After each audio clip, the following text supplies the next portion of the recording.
Hello friend, this is Preeti and welcome to RP classes. आज हम करेंगे क्लास 10th का एक्सरसाइज 5.1 का क्वेश्चन नंबर फर्स्ट चार्ट, जिसमें कहता है in which of the following situation does the list of number involve make an arithmetic progression and why. ठीक है, हमारे पास ये कुछ सिचुएशन दी हुई है, उनमें से हमारे पास कुछ लिस्ट ऑफ नंबर्स निकलेंगे। ठीक है, हमें बताना है कि क्या वो list of number arithmetic progression की फॉर्म में है या नहीं। ठीक है, अर्थमेटिक प्रोग्रेशन की फॉर्म में होने का मतलब ये है कि क्या वो जो लिस्ट ऑफ नंबर्स हैं उनके जो बीच का कॉमन डिफरेंस है वो सबका सेम है या नहीं। ठीक है, तो जो इसका फर्स्ट पार्ट है उसमें कहता है the taxi fare after each kilometer when the fare is rupees 15 for the first kilometer and rupees 8 for each additional kilometer। ठीक है, यानी कि एक टैक्सी है, ठीक है, जो पहले जो किलोमीटर पे चलेगी तो उसका लेगी 15 रुपीज। ठीक है, जो पहले किलोमीटर चलेगी उसका लेगी 15 रुपीज। आगे किलोमीटर जैसे जैसे बढ़ते जाएंगे +8 ऐड होता चला जाएगा। ठीक है, जैसे फर्स्ट किलोमीटर पे चले 15 रुपीज, आगे फर्स्ट से सेकंड किलोमीटर तक लेगी 15 +8, सेकंड से थर्ड तक आगे हम और चले थर्ड तक तो कितना लेगी 15 +8 ठीक है, यानी कि आगे आगे जैसे हम बढ़ते जाएंगे 8 रुपीज हमारे ऐड होते चले जाएंगे। ठीक है, तो आइए हम ये इस क्वेश्चन को करते हैं। तो इस क्वेश्चन को करने से पहले जो हमारे पास दिया हुआ है हम सबसे पहले वो लिखेंगे। तो दिया हुआ है हमारे पास क्या,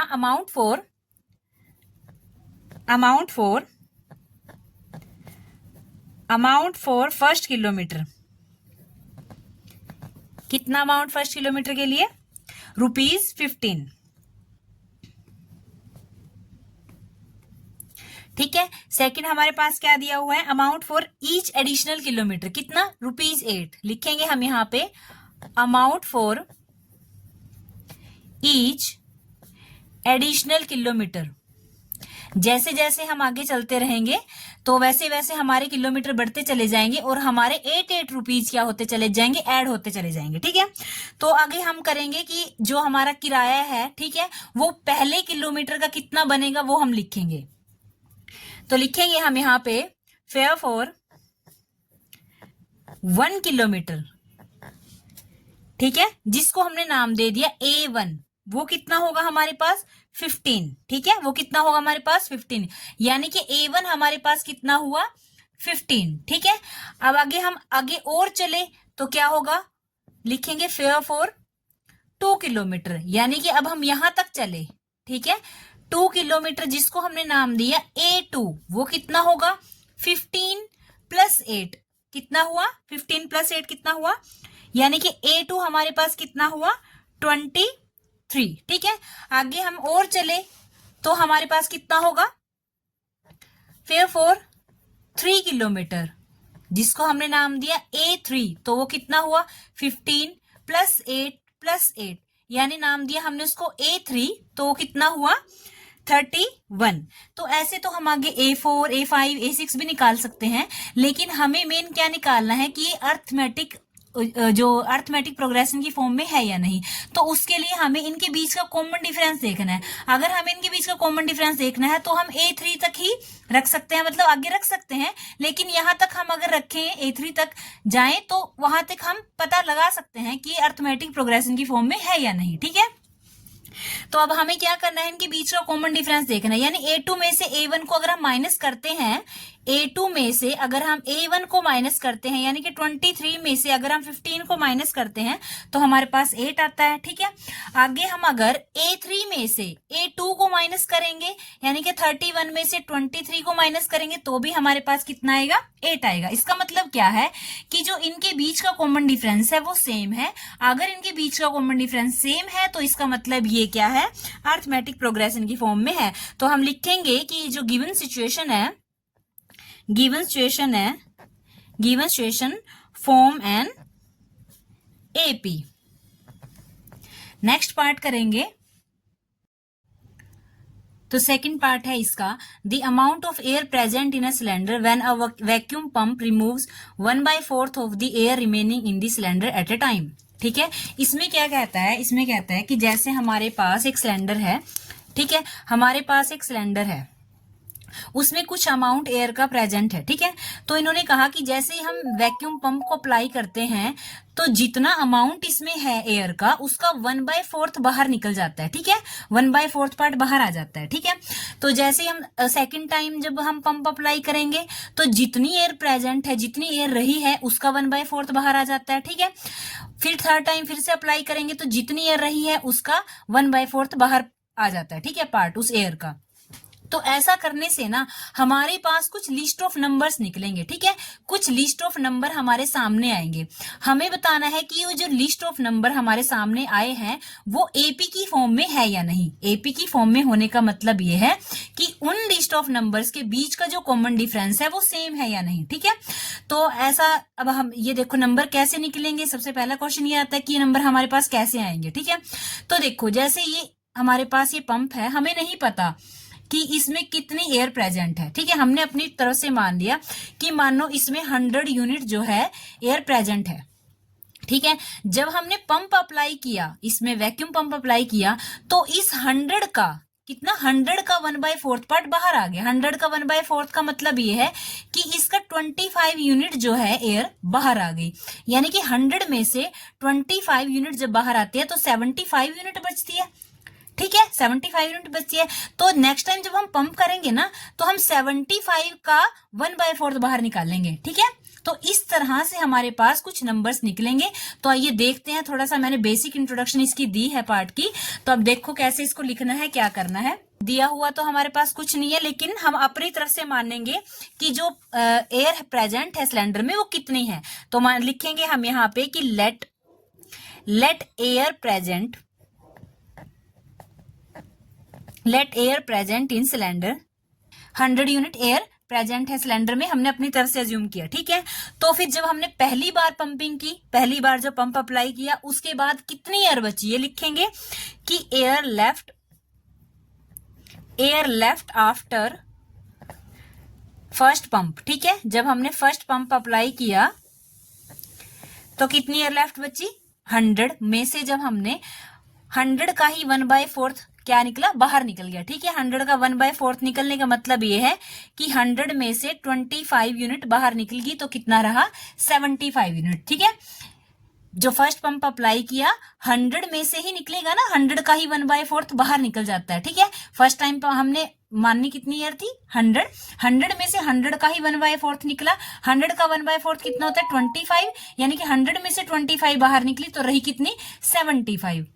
अब हम जब एयर कितनी रही है वो उसमें पंप, उसमें जो हमारा कंटेनर है, सिलेंडर है, उसमें कितनी एयर रही, 75। अब हम 75 पे पंप अप्लाई करेंगे, ठीक है ना।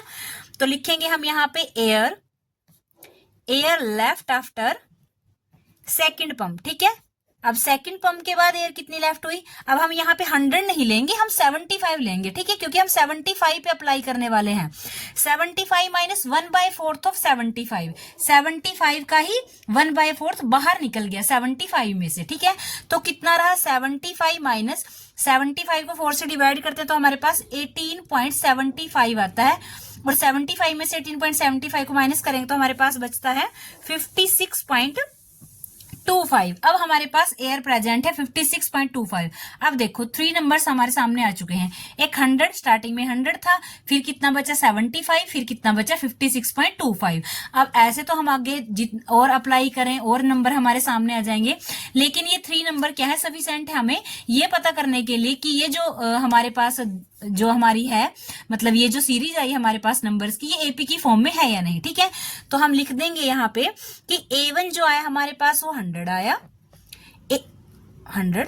A2 जो हमारे पास कितना आया, 75 आया, और A3 जो हमारे पास कितना है, 56.25 आया, ठीक है। हमें एपी निकालनी है, एपी है या नहीं। एपी निकालने के लिए हमें इनके बीच का कॉमन डिफरेंस फाइंड आउट करना है। अगर कॉमन डिफरेंस सेम है तो इसका मतलब ये एपी की फॉर्म में है, नहीं तो नहीं। अब हमें क्या करना पड़ेगा, A2 में से A1 को माइनस करना पड़ेगा, ठीक है। A2 कितना है हमारे पास, 75, और A1 कितना है, 100, ठीक है। यानी कि 75 में से जब हम 100 को माइनस करते हैं तो हमारे पास कितना बचता है, माइनस के 25। अब हमें क्या करना है, A3 में से A2 को माइनस करना है, A3 हमारे पास कितना है 56.25, ठीक है 56.25 में से, और A2 हमारे पास कितना है 75 को माइनस करते हैं तो हमारे पास कितना बचा -18.75। अब देखो पहली बार क्या है -25, दूसरी बार क्या ये आया हमारे पास, तो इसका मतलब ये जो डिफरेंस है वो सेम नहीं है, इसका मतलब ये जो सीरीज है ये एपी की फॉर्म में नहीं है। तो लिखेंगे हम गिवन सिचुएशन, जो हमारे पास ये सिचुएशन दी हुई थी, do not form an AP.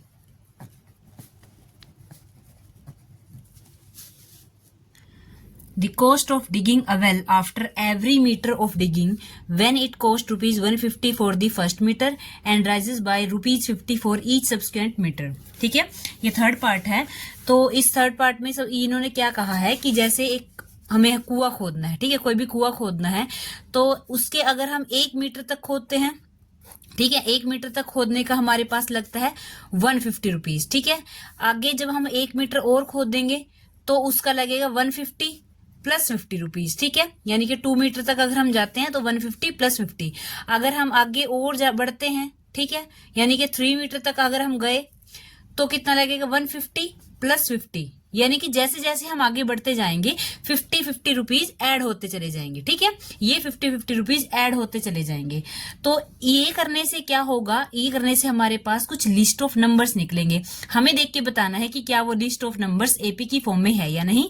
AP की फॉर्म में होने का मतलब ये है कि इनके बीच का जो कॉमन डिफरेंस है वो सेम है या नहीं, ठीक है। तो ये थोड़ी सी इंट्रोडक्शन दी थी। अब इस क्वेश्चन को कैसे करना है, कैसे लिखना है वो देखो। तो सोल्यूशन में सबसे पहले जो हमारे पास दिया हुआ है वो लिखेंगे कि कॉस्ट ऑफ डिगिंग 1 मीटर, ठीक है, कि जो हम 1 मीटर पे अगर मतलब डिग करते हैं उसको कुएं को, तो कितनी कॉस्ट लगती है। तो लिखेंगे कॉस्ट ऑफ डिगिंग 1 मीटर कितना 150, ठीक है। सेकंड क्या है, कॉस्ट ऑफ डिगिंग 2 मीटर। अब जब हम 2 मीटर पे चलते हैं तो कितना होगा 150 प्लस 50, ठीक है, 150 में 50 ऐड किया तो कितना होगा 200, ठीक है। थर्ड टाइम फिर से हमने किया कॉस्ट ऑफ डिगिंग 3 मीटर, तो कितना 150 प्लस 50 और एक और 50, इन तीनों को ऐड करेंगे तो हमारे पास क्या बनेगा 250, ठीक है। अब ये 3 लिस्ट ऑफ नंबर्स आ गई, इनको हम करेंगे क्या करेंगे, इनको नेम देंगे, ये A1, ये A2, ये A3, ठीक है। लिखेंगे हम यहाँ पे A1 इज इक्वल टू कितना, A1 is equal to 150, A2 is equal to 200 और A3 इज इक्वल टू 250, ठीक है। अब हमें देखना है कि ये जो नंबर्स हैं ये एपी की फॉर्म में है या नहीं, यानी ये सीरीज बन गई, ये एपी की फॉर्म में है या नहीं। एपी की फॉर्म में होने का मतलब ये है इनके बीच का कॉमन डिफरेंस देखेंगे। तो इसका मतलब A2 में से A1 को माइनस करेंगे, A2 में से अगर हम A1 को माइनस करते हैं 200 में से, जब हम 150 को माइनस करते हैं तो हमारे पास कितना बचता है 50 रुपये, ठीक है। A3 में से A2 को माइनस करेंगे, A3 में से A2 को माइनस करेंगे, यानी अगले वाले में से पिछले वाले को माइनस करना है। 250 में से 200 को माइनस करेंगे, 250 में से 200 को माइनस किया तो कितना बचा 50, ठीक है। इसका मतलब क्या है कि ये दोनों क्या है इक्वल हैं, यानी कि A2 minus A1 is equal to है किसके A3 माइनस A2 के। इसका मतलब ये जो सिचुएशन है ये एपी की फॉर्म में है, क्यों, क्योंकि इनके बीच का जो कॉमन डिफरेंस है वो सेम है। तो लिखेंगे हम सबसे नीचे, ये जो गिवन सिचुएशन थी हमारे पास, ये given situation form an AP. Next है हमारे पास फोर्थ पार्ट, जिसमें है the amount of money in the account every year when ₹10,000 is deposited at compound interest at 8% per annum. यानी हमारे पास 10,000 रुपीज हैं जो हमने डिपॉजिट करवाए हैं 8% पर एनम पर। कंपाउंड इंटरेस्ट कितना बनता है, ठीक है, हर साल 10,000 पर 8% पर एनम के लिए कंपाउंड इंटरेस्ट कितना बनता है, हमें ये निकालना है। यानी हर साल जो अमाउंट है वो डिफरेंट आएगा, तो जो अमाउंट आएगा वहां पे हमारी वैल्यू आएगी अमाउंट की, तो हमें उस अमाउंट को देख के बताना है, हर साल के अमाउंट को देख के बताना है कि क्या ये जो अमाउंट है वो एपी की फॉर्म में है या नहीं, ठीक है। तो जो दिया हुआ है सबसे पहले इनिशियल अमाउंट कितना दिया हुआ है 10,000, तो लिखेंगे इनिशियल अमाउंट हमारे पास है जो दिया हुआ है वो कितना है 10,000 रुपीज। ठीक है, अब हमें निकालना है कि जो अमाउंट है ये 10,000 ये 1 ईयर बाद कितना हो जाता है 8% पर एनम पर। ठीक है, तो लिखेंगे हम यहाँ पे अमाउंट आफ्टर 1 ईयर। 1 ईयर के बाद कितना हो जाता है। अब ये निकालने के लिए, इसका कंपाउंड इंटरेस्ट निकालने के लिए हमारे पास फॉर्मूला होता है क्या, A is equal to principal into 1 plus rate of interest divide by 100 और टाइम क्या है पावर में। ठीक है ना, तो वैल्यूज पुट करो इसकी।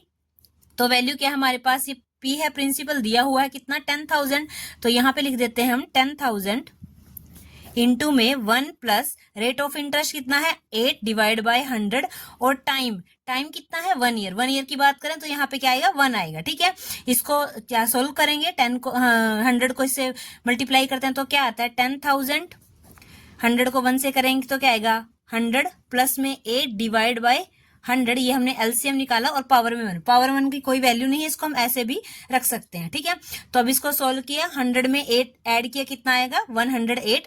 लिखेंगे हम यहाँ पे 10,000 इंटू में 108 डिवाइड बाय 100, 0 से डबल जीरो कैंसिल, बचा क्या 100 इंटू में 108। अब इसको करेंगे मल्टीप्लाई तो क्या आएगा 108 और 00। ठीक है, तो ये अमाउंट आ गया हमारा इस अमाउंट पे जब हमने कंपाउंड इंटरेस्ट लगाया 8% पर एनम पर 1 ईयर के लिए। ठीक है, ये अमाउंट आया। अब हमें क्या करना है, अब हमें नेक्स्ट निकालना है 2 ईयर पर कितना आता है, तो सेम ऐसे ही लिखेंगे अमाउंट आफ्टर 2 ईयर। क्या डिफरेंस होगा, बस टाइम में, जहां पे हमारे पास टाइम टी 1 पुट किया था, अब हमें 2 पुट करना है। ठीक है, तो कितना होगा वो principal 1 plus rate of interest divide by 100 और टाइम कितना आया 2 आया। अब वैल्यू पुट करो सबकी, प्रिंसिपल वही रहेगा 10,000 इंटू में 1 plus rate of interest 8 divide by 100 और टाइम क्या है 2। ठीक है, इसको सोल्व करेंगे तो वही क्या करेंगे, इसका एलसीएम लेंगे तो क्या आएगा 10,000, 100 को 1 से क्या आएगा 100 प्लस में 8 डिवाइड बाय 100 और पावर में क्या है 2। ठीक है, अब इसको सोल्व करेंगे तो क्या आएगा 10,000, 100 में 8 ऐड किया कितना आएगा 108 डिवाइड बाय 100 और पावर क्या है 2। अब ये पावर 2 है ना, तो पावर 2 का मतलब क्या होगा कि ये जो वैल्यू है इसको हम क्या 2 टाइम्स लिखेंगे सोल्व करने के लिए, तो क्या आएगा 10,000 इंटू में 108 डिवाइड बाय 100, 108 डिवाइड बाय 100, इन 00 से ये कैंसिल, इस 00 से ये कैंसिल, बचा क्या 108 इंटू में 108। इन दोनों को आपस में जब हम मल्टीप्लाई करते हैं तो हमारा क्या आता है 11,664। ये अमाउंट आया जब हमने 2 ईयर का निकाला। ठीक है, ये 1 ईयर का, ये 2 ईयर का, और इनिशियल अमाउंट कितना था ये था। इसका मतलब 3 वैल्यू आ गई हमारे पास। 3 वैल्यू सफिशिएंट है ये जानने के लिए कि ये जो एपी है, ये जो सीरीज है, ये एपी की फॉर्म में है या नहीं। ठीक है, 3 वैल्यू सफिशिएंट है तो हम यहीं पे रोकेंगे इसको, और जो हमारे पास वैल्यू आई है उनको नेमिंग देंगे। तो ये जो वैल्यू है इसको हमने नेम दिया क्या A1। A1 हमारे पास कितना था, A1 हमारे पास कितना है 10,000। A2 हमारे पास कितना आया 10,800 और A3 हमारे पास कितना आया 11,664।